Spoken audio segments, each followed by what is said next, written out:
We've just returned from 2 cruises on the world's newest mega ships for families, Royal Caribbean's Icon of the Seas and Carnival Cruise Line's Carnival Jubilee.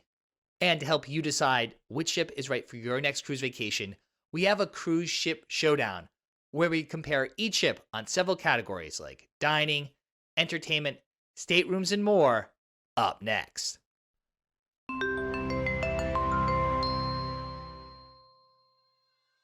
Welcome aboard, cruisers. I'm Don B from Eat, Sleep, Cruise, where we help you see the world one port at a time.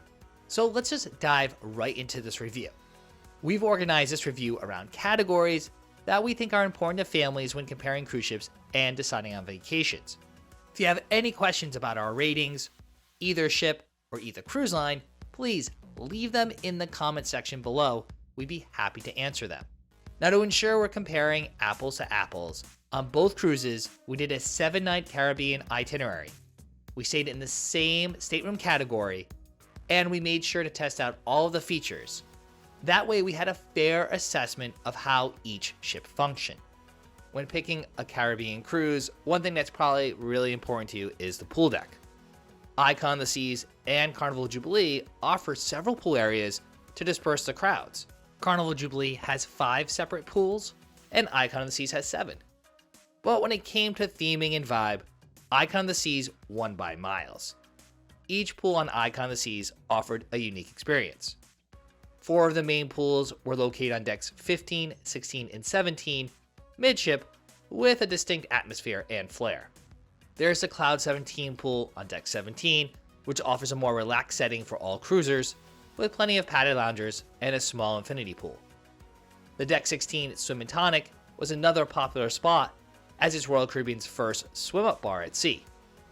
On Deck 15, the record-breaking Royal Bay pool is on the starboard side, and given its large footprint, 2 whirlpools, several in-pool chairs, and various other lounge options, this popular pool never felt overwhelmed by cruisers. Finally, there's also the secluded Cove pool on Deck 15, for those seeking some shade. Once again, this infinity pool is surrounded by numerous loungers. There's a completely separate pool area for families with little kids in the Surfside neighborhood on Deck 7.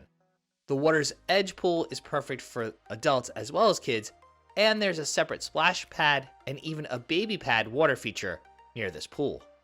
The main pool on Carnival Jubilee is the beach pool located on Deck 16 midship. There's the aft tides pool, also on the same deck, and the patio pool, which is an aft pool on Deck 8. These pools were never overly crowded, and cruisers could usually find a lounge chair near the main pool. Both Icon of the Seas and Carnival Jubilee have pool deck areas that are exclusive to suite guests. Guests staying in Havana staterooms can access a private sun deck and whirlpool on Carnival Jubilee as well. Both ships offer adults-only spaces, but we actually rate those later on in this video. When it comes to dining, it is true that Royal Caribbean vastly improved its casual dining options on Icon of the Seas. While the cruise line did add new venues and spruced up cruise line favorites, heads up, the casual dining on Carnival's newest ship still reigns supreme. Guy's Burger Joint on Deck 17 still serves up one of the best burgers at sea with all-day dining. Shaq's Big Chicken cooks up irresistible sandwiches, chicken tenders, and fries most of the day. Street Eats offers food cart style snacks during the day near the beach pool on the Lido deck. There's also custom burritos, tacos, and bowls at Blue Iguana Cantina available for breakfast and lunch. Inside the ship, Coastal Slice serves 5 freshly prepared personal pizzas and is open from 9 a.m. to 4 a.m. Despite what Heidi says, this pizza is still much better than Sorrento's on Icon of the Seas, and I'm sticking with that opinion. Next to the Coastal Slice is Beach Buns, which features hot and cold sandwiches as well as an expanded selection of hot dogs and sausages. There's Guy's Pick and Acre Smokehouse Brewhouse. Cruisers can get some barbecue from a buffet on the waterfront during sea days, or enjoy table service in the evenings with similar specialties at no additional cost. Of course, both cruise ships boast buffets, and we would say they were pretty comparable. But honestly, on both ships, we never really needed to eat in the buffet because there were so many other casual options. Both ships offer coffee shops with enhanced breakfast, lunch, and dinner food selections. While Java Blue on Carnival Jubilee had more selections, we actually preferred the food at Cafe Pearl on Icon of the Seas. One addition to Icon of the Seas that we really loved was the Aquadome Market. This food hall offered several different stations open during the day and night, with some of our favorites being ginger, mac and cheese, and feta Mediterranean. Icon of the Seas has several staple venues that cruisers who sail with the brand will know. There's the Tex-Mex El Loco Fresh and the Park Cafe Sandwich Shop. New to Icon of the Seas, both venues stayed open later with a new tapas menu at Park Cafe available at no additional cost. New spots on the ship include the quick service burger and fries at the Surfside Bites. There was also Base Camp with free options like pretzel bites and tater tots. But for cruisers who want to spend most of the week in shorts and a t-shirt, Carnival Jubilee offers a great variety of flavorful dining options day and night when compared to Icon of the Seas. Being family cruise ships, both Icon of the Seas and Carnival Jubilee have a dedicated sports deck. The ultimate playground on Carnival Jubilee includes a water park, a mini golf course, a sports court, and a ropes course. These amenities are fun for all family members, but differ from the attractions on Icon of the Seas Thrill Island. The Thrill Island neighborhood on Icon of the Seas includes several enhanced attractions and amenities you won't find on any other cruise ship. The signature attraction on Deck 16 is a Category 6 water park.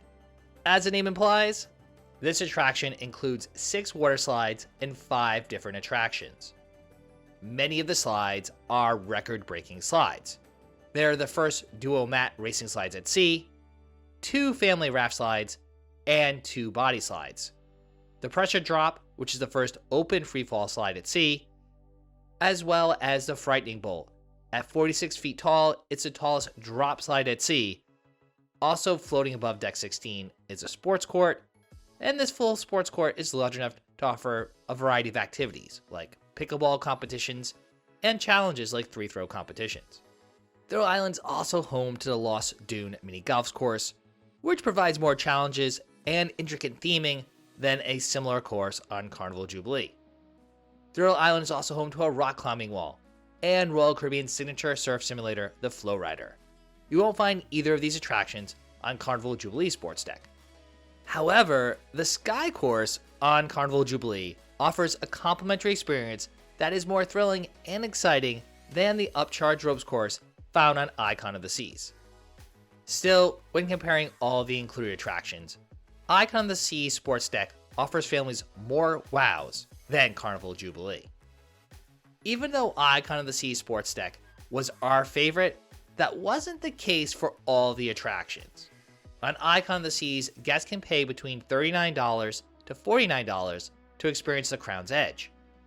This mini ropes course includes a short zip line that glides over the ship's side. This 90-second experience is fun, but does not match the innovative Bolt roller coaster. The Bolt roller coaster costs $15 per person and lasts about 45 seconds. But this all-electric thrill ride at sea is more exciting and a better value than the Crown's Edge. Another reason we rated the Bolt roller coaster above the Crown's Edge is the ropes course we just mentioned on Carnival Jubilee. The Sky Course on this ship includes 20 stations that offer cruisers various challenges, along with a zip line, a plank that extends off the side of the ship, and a new challenge which has cruisers hanging off the side of the ship. So while the Bolt roller coaster is better than the Crown's Edge, we'd also rate the Sky Course as more exhilarating too. So it's a win-win regarding breathtaking activities on the sports deck for Carnival Jubilee. If you follow our channel, then you know Heidi and I consider ourselves traditional cruisers, which means that our typical cruise night involves dinner and a show. So of course on both cruise ships, we checked out the signature entertainment that's available across all the venues. And when it comes to signature entertainment, Icon of the Seas shine with several signature shows in multiple venues. While Carnival Jubilee had the exclusive playlist productions in the theater and center stage, comparing those to the Icon of the Seas Broadway shows and exclusive productions in the Aqua Theater and Absolute Zero, is tough. In the main theater, Icon of the Seas showcases the Broadway adaptation of The Wizard of Oz. The state-of-the-art theater brings all the aspects of the original film to life, from a tornado whipping through the theater to flying monkeys and strolls down the yellow brick road. This is one of the best full-scale productions at sea. On Deck 16, in the Aqua Theater, guests are amazed by aqua action. This intense diving and aqua show attempts to replicate an action movie utilizing state-of-the-art pools, lifts, and robots. With a fantastic soundtrack and thrilling choreography, it was one of the most exhilarating shows at sea. On Deck 6 on Icon of the Seas is Absolute Zero, which is the largest ice rink at sea, and it featured a new circular design with 2 brand new shows. We are fans of the Family Feud game show on Carnival Jubilee. This show is fun for all cruisers. There's also exclusive Playhouse productions like Dear Future Husband and Soulbound. However, these productions are more basic and simplistic than the shows on Icon of the Seas. In center stage, Carnival Jubilee showcases the new Rio celebration. The show has elaborate costumes and Latin hits to replicate the energy and festival feeling of Carnival in South America, but this venue has awful sight lines and is not really ideal for a production of this scale. Both Icon of the Seas and Carnival Jubilee offered a variety of daytime activities. During the day, both ships featured trivia, game shows, dance classes, cruiser competitions, and cruise director staff-led events. However, when the number of activities offered is compared to the size of the ships, Carnival Jubilee offers more activities per cruiser than Icon of the Seas. During the day, Carnival Jubilee featured several trivia sessions with generic themes like geography or sports trivia. They also offered sessions focused on television and movies like Harry Potter or Friends trivia. There were also several daytime games for those looking to compete for a prize plastic medallion. In the theater, the What's Age Got to Do with It was a fun spin on a couples match game. For music enthusiasts, there were several sessions of games like Name That Tune or the Lyrical Challenge, as well as karaoke. New to Carnival Jubilee is also the Lone Star Tailgate, which is essentially just organized sessions of poolside games. As a family-focused cruise line, many onboard activities were open to cruisers of all ages. The cruise line also offers matinee shows like PG-rated comedy and even a magic show on a busy sea day. There's also Dr. Seuss theme events, including parades and story time hosted by the cruise director. While Icon of the Seas offered similar daytime activities, Carnival Jubilee beat the competition regarding engaging and energetic daytime activities and events. Both Icon of the Seas and Carnival Jubilee offered a variety of nighttime activities outside of the signature entertainment. We made the rounds on each ship to check out all the nighttime activities. Quite honestly, there were some things we liked more about Icon of the Seas and some things we liked more about Carnival Jubilee. So we would say they were about equivalent when it comes to nightlife. Both ships featured acoustic guitarists on several evenings of the cruise. We preferred the Point and Feather pub guitarist Kevin Phillip on Icon of the Seas, although Owen Stephen, who played sets in Dr. Inks on Carnival Jubilee, did offer classic songs several nights of the cruise, and we actually liked the drinks at Dr. Inks better than those at the pub on Icon of the Seas. Piano Bar 88 on Carnival Jubilee was busy every night, with Ben the lead pianist. Then there was a Dueling Pianos Bar on Icon of the Seas, featuring Tim and Sarah, which was equally busy. In fact, the Dueling Pianos Bar was the most happening nighttime spot on Icon of the Seas. Carnival Jubilee featured 5 different comedians throughout the week. Each comedian offered several sets, including both adults-only comedy and PG-rated comedy, even in the evenings. While Icon of the Seas offered comedy shows in the attic, the 3 comedians performed the same sets all week. Both ships featured Latin music and dancing, at Boleros on Icon of the Seas and the Havana Bar on Carnival Jubilee. At Royal Caribbean's Music Hall, we rocked out to the tribute band Phoenix with their sets featuring classic rock songs from the 60s, 70s, and 80s. On Carnival Jubilee, we sang along with the Backyard Band, which played rock, country, and even some pop songs in Guy's Pig and Acre Smokehouse Brewhouse. Both ships also had a variety of game shows and other nighttime events. Both ships offered classic shows like the Love and Marriage game show in the theater. and both cruise ships also had parties. Royal Caribbean had its midnight balloon drop on the first night of the cruise, and the Royal Promenade also came alive for the One Hit Wonders party. While similar, the deck parties on Carnival Jubilee were certainly more lively. The 80s Rock and Glow party and the White Hot Night party were packed with cruisers dancing with cruise director Kendall out on the pool deck. Depending on your cruising style, something will keep you occupied each night of your cruise on board either vessel. Similarly, when comparing the main dining room, there were some things we liked about Carnival Jubilee, and there were some things we liked about Icon of the Seas. So here again, we give them a tie for main dining room experience. On each cruise, we had that cruise line's feature of flexible dining. On Icon of the Seas, we had My Time Dining, which does allow cruisers to pre-book dining times, and we selected several around 6:30 p.m. for our cruise. The 3 times we dined in the main dining room on Icon of the Seas, we ended up getting the same waitstaff and sat in about the same section. Overall, the food quality met our expectations for a mega ship main dining room. My New York strip was cooked medium rare and well seasoned. Likewise, I enjoyed the braised lamb on the final night.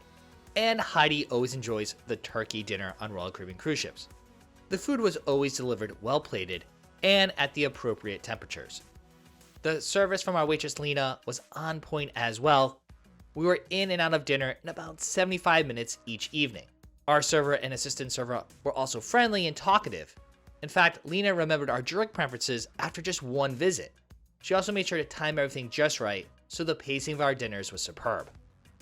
On Carnival Jubilee, we had Your Time Dining. Unlike Royal Caribbean, you're not able to pre-make reservations with this flexible dining option. Instead, each night, we had to enter a virtual queue through the Carnival Hub app when we wanted to dine at a complimentary restaurant. Unfortunately, the estimated wait times in the app were not very accurate.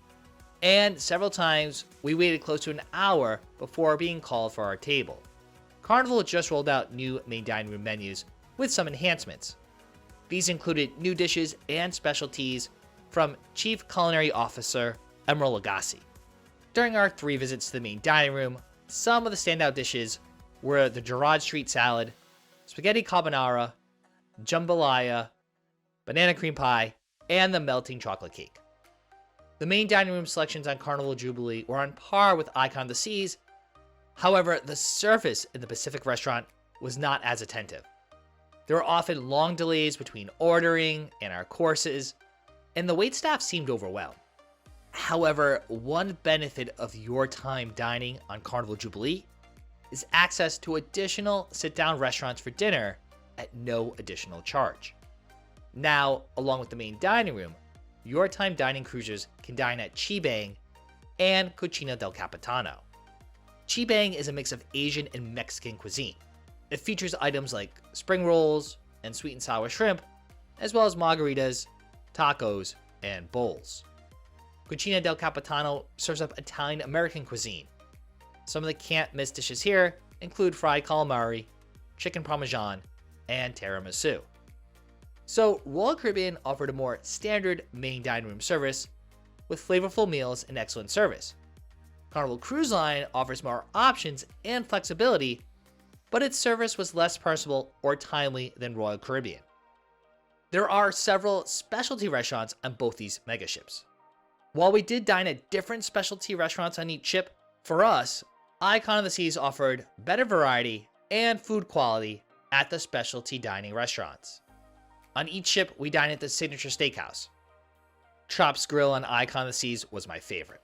This signature steakhouse, located in Central Park, had a crispy crab cake with moist stuffing filled with crab meat. For an entree, I opted for the new iconic cuts. The Wagyu filet was tender and cooked to the ideal medium rare temperature. Carnival Jubilee's Fahrenheit 555 did sear up a flavorful surf and turf, but the starters and side dishes did not match those found at the other steakhouse. Both vessels offer sushi and teppanyaki at dedicated restaurants. Icon Seas has Azumi, sushi, and hibachi. Toward the end of our week-long cruise, we dined with a friend at Azumi Sushi. We're fans of Asian cuisine, and the mix of small and large plates we shared here was on point. Carnival Jubilee has bonsai sushi and bonsai teppanyaki, which are similar, but we did not dine at either venue on our cruise. When it comes to seafood, Carnival Jubilee boasts Rudy's Sea Grill. This seafood-centric venue delivers fresh options with Chef Rudy's unique flair and plate presentations. Starters like calamari and the seafood bisque, along with entrees including a surf and turf and the signature crab stuffed lobster tail, will satisfy any palate. This restaurant is much better than the hooked seafood on Icon of the Seas. Another favorite of ours on Royal Caribbean ships is Giovanni's Italian Kitchen. We dined here with some extra people, so we didn't feel bashful ordering several appetizers. The pizza here is always a safe bet. There's also the stromboli and the meatball, which were favorites at our table. There's also chicken parmesan and osso buco. For the table, you can't pass up Go Bananas, which is a dessert stromboli that combines Nutella and bananas. We think the food at Giovanni's is much better than Cucina del Capitano and worth the upcharge. Icon of the Seas offers other upscale options. There's a $200 a person Empire Supper Club, which boasts an 8-course menu with cocktail pairings. However, the Pier 7 casual restaurant in the Surfside neighborhood was a bit of a letdown. While the menu differs, I would compare this to Guy's Pig and Anchor Smokehouse Brewhouse on Carnival Jubilee. But that restaurant is complimentary to all guests. Royal Caribbean elevated its beverage program with close to 20 bars on Icon of the Seas, 10 of which are brand new to the fleet. Not to be outdone, Carnival Jubilee has nearly 15 bars and lounges. On both trips, we visited all the venues. Overall, in this showdown of Icon of the Seas versus Carnival Jubilee, we give the best bars to Icon of the Seas. The 1400 lobby bar is the new hip watering hole on the Royal Promenade. This trendy and modern space serves up signature cocktails themed after different Royal Caribbean ships, with the 1400 in honor of the Icon class. Further, the new Aqua Dome neighborhood is home to a few bars as well. These include the Overlook Bar, which serves up the signature Overlook Spritz. The new Ryan Bean Coffee Bar serves up espresso-infused cocktails and other coffee drinks. Inside, signature drinks were available at several bars, including new selections at the Schooner Bar and Boleros. Many of the music venues featured musically inspired cocktails like the Purple Rain. On both ships, there are bars situated next to each pool. These include several lime and coconut bars on Icon of the Seas, and new favorites like the Lemon Post. Likewise, on Carnival Jubilee, there is the Red Frog Tiki Bar near the main pool, the Watering Hole Bar near the patio pool, and the Tides Bar near the Tides Pool. On Icon of the Seas, there's the Hideaway Bar aft on Deck 15, which shakes up new signature cocktails in the adults-only area, and we prefer this bar's drink menu, trendy layout, and vibe more than the Serenity Bar, which is in Carnival Jubilee's adults-only area. On Carnival Jubilee, we liked the drinks at the new Dr. Inks in the current zone. This Disney-like bar includes some digital elements and signature cocktails, like the Seahorse Glide or the Crimson Catch. At the Golden Mermaid Bar on Deck 6 on Carnival Jubilee, light piano music accompanied signature cocktails, like the Radiant Rose and the Atlantis Potion. While not new, we also liked the concoctions mixed up at the Alchemy Bar on Deck 7 on Carnival Jubilee. Carnival Cruise Line refers to its fleet as Fun Ships. Undoubtedly, the Fun Squad team and cruise director Kendall Fire are out to ensure everyone has the best vacation ever. So when it comes to fun factor, Carnival Jubilee easily wins. During our cruise, Kendall was high energy and could be found throughout the ship. She hosted many of the events and leaned right into the role of cruise director. This Texas native was the ideal choice for the ship sailing from Galveston. She was personable, took time to talk to cruisers, and was always ready to take a selfie. Unlike some cruise directors who go through the motions, Kendall was in it and always on. The rest of the Fun Squad was equally sociable. From trivia hosts to the comedy hosts to the bingo hosts, this team was more memorable and honestly just more fun than those on Icon of the Seas. This is not to say that cruise director Mike on Icon of the Seas was a complete slug. He had some funny dad jokes and did an adequate job hosting events like The Quest. However, the Icon of the Seas parties were tame in comparison to those on Carnival Jubilee. Mike also seemed to do the bare minimum. He showed up to do the show intros or outros, and that was about it. The rest of his cruise director staff were friendly, but not very memorable or highly engaged during the events. Both megaships boasted adult-only areas, and each space had unique attributes that won us over. So picking one ship that was a clear winner for adults-only spaces wasn't easy. Carnival Jubilee boasted the largest adults-only area, the Serenity Retreat forward on Deck 18. It actually encompassed almost 1/3 of this outdoor deck. The Serenity Retreat included loungers, daybeds, and oversized sofas in the sun and the shade. It was home to 2 whirlpools and a centralized pool, next to a sunken couch, more daybeds, and additional tables and chairs. On sea days, the Serenity Retreat showcased the Serenity Bar, which offered poolside classics as well as exclusive sangrias and wine-infused cocktails. Further, the Fresh Creations offered a custom self-service salad bar on sea days. Like many other venues on the ship, there was often a line for this complimentary venue. On Icon of the Seas, the ideally located hideaway is a perfect spot for an adults-only area on a megaship. Overlooking the wake on Deck 15, this venue features the first suspended infinity pool at sea. The hideaway also offers daybeds and sun loungers on a terrace sun deck overlooking the ship's wake. The hideaway bar offers a signature cocktail menu with new favorites like the Oh My God that complements the beach club vibes of this aft pool deck. This lively, upbeat adults-only area is far better than any solarium you might find on another Royal Caribbean cruise ship. However, when compared to Carnival Jubilee's Serenity Retreat, the hideaway on Icon of the Seas is too small to accommodate all the 18-plus cruisers looking for a reprieve from the rest of the families and kids on the ship. While we prefer the location and bar menu on Icon of the Seas, Carnival Jubilee boasts a larger, more chill and relaxed space with the Serenity Retreat. So both adults-only spaces offer similar amenities with distinct experiences and offerings that appeal to different types of cruisers. For both ships, we stayed in standard balcony staterooms. While each stateroom had its unique benefits, overall, there wasn't much difference in features and comfort in either cabin. On Carnival Jubilee, we stayed in cabin 12235, a balcony cabin located on the starboard side of the ship, forward of the forward bank of elevators. This Category 8D balcony cabin offered plenty of storage for our clothes and gear. Compared to similar megaships, this stateroom boasted the most closet space by far. It also had several power outlets, including 4 USB-A outlets near the desk.